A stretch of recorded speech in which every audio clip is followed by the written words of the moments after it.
అది మీకు నేను బట్టి స్టోరీ లాగా చెప్తలేను.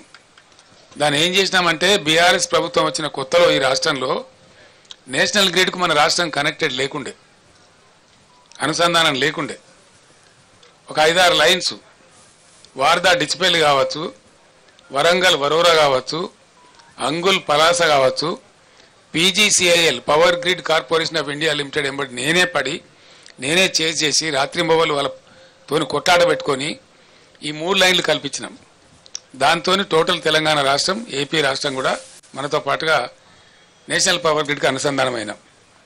దాని ఫలితం ఏంటంటే మనకు ఏదైనా సందర్భంలో షార్టేజ్ ఏర్పడితే ఇండియా మొత్తంలో ఎక్కడ పవర్నా అక్కడి నుంచి కొనుక్కునేటువంటి అవకాశాన్ని కల్పించగలిగినాం. నంబర్ 1. నంబర్ 2, 7,600 మెగావాట్లుగా ఉన్నటువంటి ఇన్స్టాల్డ్ కెపాసిటీని దాదాపు 18,000 మెగావాట్లకు తీసుకుని పోయినాం. In addition to that 1,600 రామగుండంలో, 4,000 Yadadri thermal స్టేషన్లో, అంటే 5,600 మెగావాట్ల పవరు ఇంకా అడిషనల్గా వచ్చేటువంటి సదుపాయాన్ని కూడా కల్పించినాం. మొన్ననే ఎన్టీపీసీ 1,600 మెగావాట్లు ప్రధానమంత్రి స్వయంగా వచ్చి డెడికేట్ చేసినాడు. నేను వాళ్ళు ఎంబడబడి తరిమి దాన్ని చేయించిన ఆ రోజు 10 సార్లు నేను రామగుండం వెళ్ళి మీకు ఏం కావాలో రాష్ట్ర ప్రభుత్వం నుంచి ఏం సహకారం కావాలని చెప్పి అడిగి పర్సూ చేసి దాన్ని కంప్లీట్ చేయించినాం. అఫ్కోర్స్ మా ప్రభుత్వం పోయిన తర్వాత మొన్న వచ్చింది అది. మన ప్రైమ్ మినిస్టర్ వచ్చి దాన్ని డెడికేట్ చేసినాడు. ఇప్పుడు ఆ సప్లై కూడా యాడ్ అయింది. అంటే మా ప్రభుత్వం ఉన్నప్పటికంటే ఇంకొక 1,600 మెగావాట్లలో 85%. ఎన్టీపీసీ ఏం చేస్తుందంటే ఏ రాష్ట్రంలో ఉందో, ఏ రాష్ట్రం కోసం కట్టినరో దానికి 85% ఇస్తుంది, 15% ఏమో వాళ్ళు నేషనల్ కోసం తీసుకుంటారు. అంటే ఆ ప్రకారంగా అద్భుతమైన కరెంటు ఎంత అయితే 1,600లో 85% అంటే ఆ సుమారు 1,500 వస్తుంది. 1,450 నుంచి 1,500 మెగావాట్లు అదనంగా యాడ్ అయింది. చేస్తే ఈ ప్రభుత్వం పట్టించుకొని చేస్తలేదు. కానీ ఈ పాటికి యాదాద్రిలో కూడా 1-2 యూనిట్లు వచ్చే అవకాశం కూడా ఉండే. అంటే ఇక్కడ 1,500, 1,600 వచ్చే అవకాశం ఉండేది. మన సొంతం.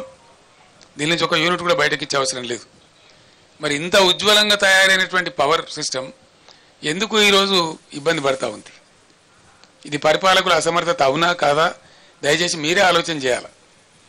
ఇది పని చెయ్యలేనటువంటి, చేతగానటువంటి ఒక అసమర్థ ప్రభుత్వ విధానం అనుకోవన్నా దీన్ని ఏ విధంగా అర్థం చేసుకోవాలా? లేదు అంటే మనకు దరిద్రం ఉందంటే అర్థం చేసుకోవచ్చు. ఉండి దరిద్రం ఎందుకండి? ఏం కారణం చేత?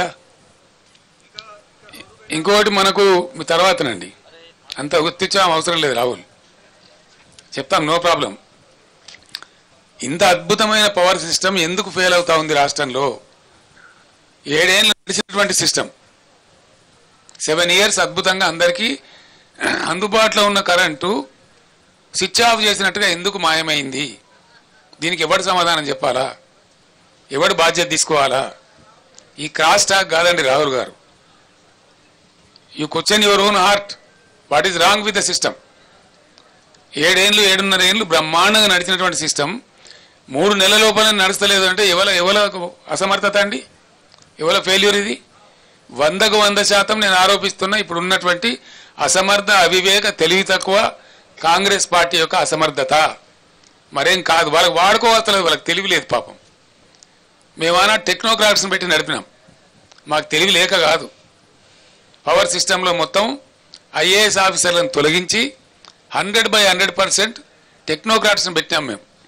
ట్రాన్స్కో కానీ, జెన్కో కానీ, డిస్ట్రిబ్యూషన్ సిస్టంలో కానీ 100% టెక్నోక్రాట్స్ని పెట్టినాం. వాళ్ళ ఆధ్వర్యంలో నడిపినాం. వాళ్ళకి తెలుసు ఎట్లయితే బాగా నడపచ్చు అనేది తెలుసు వాళ్ళకు.